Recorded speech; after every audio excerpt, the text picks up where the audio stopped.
naka-decide ang akong bana sa dito pa nga mo na tukod para maka-elevate sa kakabos sa mga tao. O dili kay dili dito lang sa nudayan ng tanan nga niabot na ang panahon nga gipanlantaw nga ang kooperatiba usa sa mga solusyon nga makaangat sa panginabuhi sa tao. Tungod kay kulang pa man ang funding, wala pa ika-afford nga magkuhag manager diha sa People's Co-op. So ang gibuhat ni late Anthony Martin, giingnan ko, okay, half day ka sa Victo, half day sa People's Cooperative. Nalipay kung naghuna-huna kami si Mrs. nga ang among gisugdan sa una ni Lambo.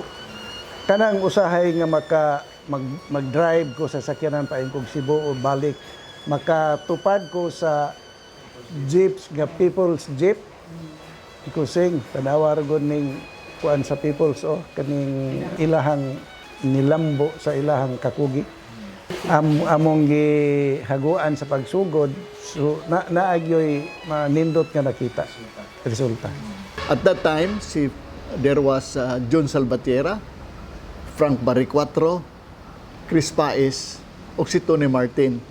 Unya dunay taga Southern Leyte nga ilang gidala dire si Bernie Clarito, unya ang guest nilang lecturer si Ading Bernaldez. Sila Marcelo Real, Cesar Carangue. Cesar Carangue is the #1 sa passbook. And others. So, na-ligon gyud ang People's Co-op. The pioneers.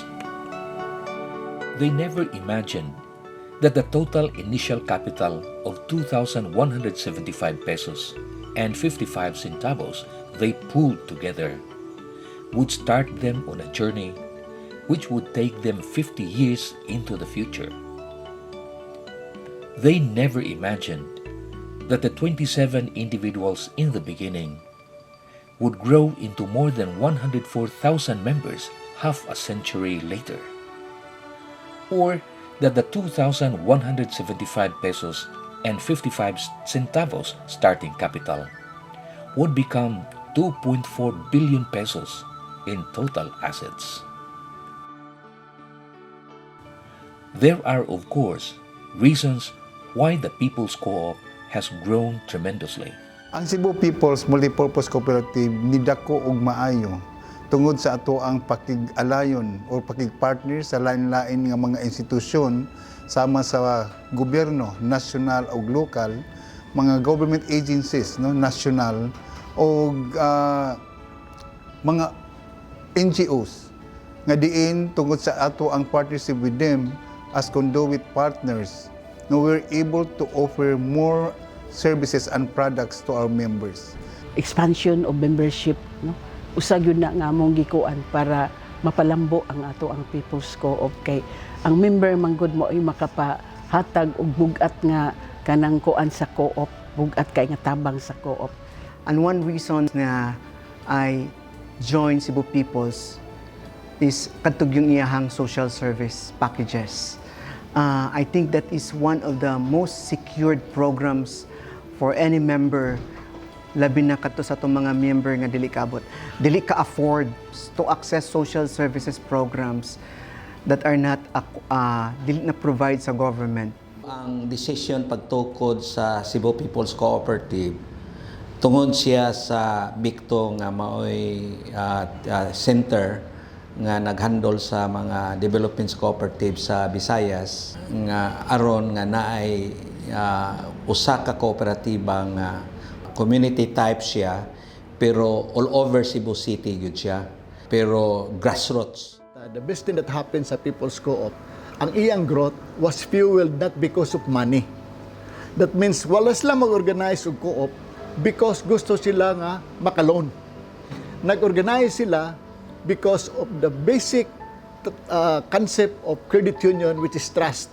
Tayong kwarta deposit nako kay ngano ang ako joliging na implant sa mind nga mintras di pa nako magamit ang akong kwartang gamay, ma-share nako ngadto sa buang membro nga diin nagmo-avail og loan. Nagpundo ka mga tao nga nagsinaligay sa isig usa. Unya, gi-fueled siya or gi-reinforce with education and training.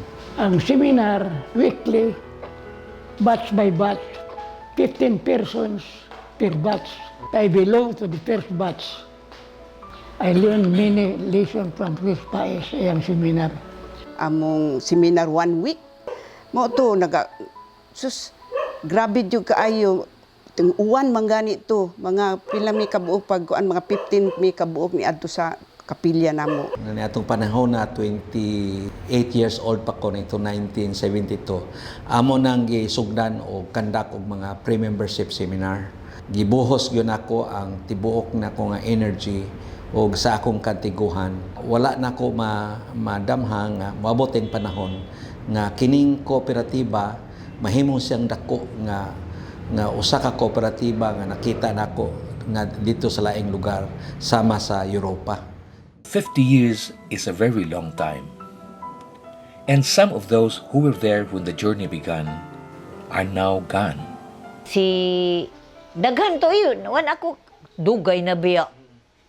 Si kuan ba kanang ang tigkuan jud ang nagseminar na mo namatay na manggod. Si basta daghan kay ito pero kalimot na lang ko nila. Some even forgotten by those who were there at the beginning of the same journey. Nakalimot ako sa unang mga tao diha sa atong People's Co-op. Sa to nga lang to niya. Nalimot ako sa kadugay panahon. 50 years is indeed a very long time.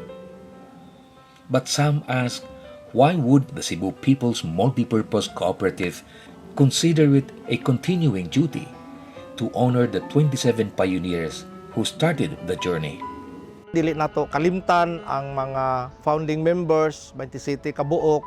Sayod kita nga sa ilang pag-organisa niining maong kooperatiba, daghang kay sila og mga challenges. I would like to thank all the leaders, our pioneers, for initiating in the creation of the cooperative for the community.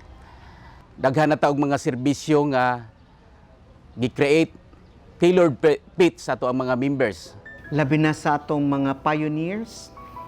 If not for them, we will not be here. We will not be able to celebrate our 50th founding anniversary. We are so grateful to all the pioneers and leaders for all their efforts. The cooperative grew and became what it is right now.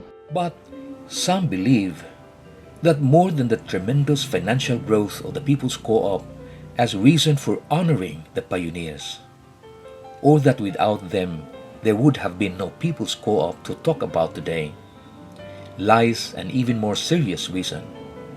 And that reason is so that the members and leaders of tomorrow may never forget that the People's Co-op is more than just a business, that it is more than just about profits, that the members and leaders of tomorrow may always remember that the People's Co-op is all about the nurturing and treasuring the values of human dignity, education and democratic decision-making, care for each other, friendship and brotherhood, and self-help the cooperative way. These were the values that the pioneers held close to their hearts, the values that served as the foundation of the People's Co-op growth. These are the values that, in all likelihood, will serve the People's Co-op well as it marches into the next frontier, as it continues its journey to new horizons. Ipadayon na to ang pagpatuman sa tuang values and principles sa kooperatiba, sama ning self-help, self-responsibility. Congratulations to all of us and happy 50th founding anniversary of Cebu People's Multipurpose Cooperative. Mabuhay! Kung kami karon nga mga bag-o nga mga sakop sa Cebu People's Cooperative cherish the values of cooperation nga maoy gisilsil, maoy gihatag nga himplo sa una nga nagdumala ni ining atong kooperatiba. Kanang tanan, congratulations. Or if not for you, and including our members, if not for all of us, wala ang atong ika-50 nga pagselebrar ni ato ang 50th founding anniversary sa Cebu People's Cooperative. Ang akong mensahe sa atong 50th year, we are leading to another 50 years, but I think we'll be bigger 10 times. As we move forward, atong buhaton gyapon, adapt to change, but keep the co-op values and principles closest to our heart.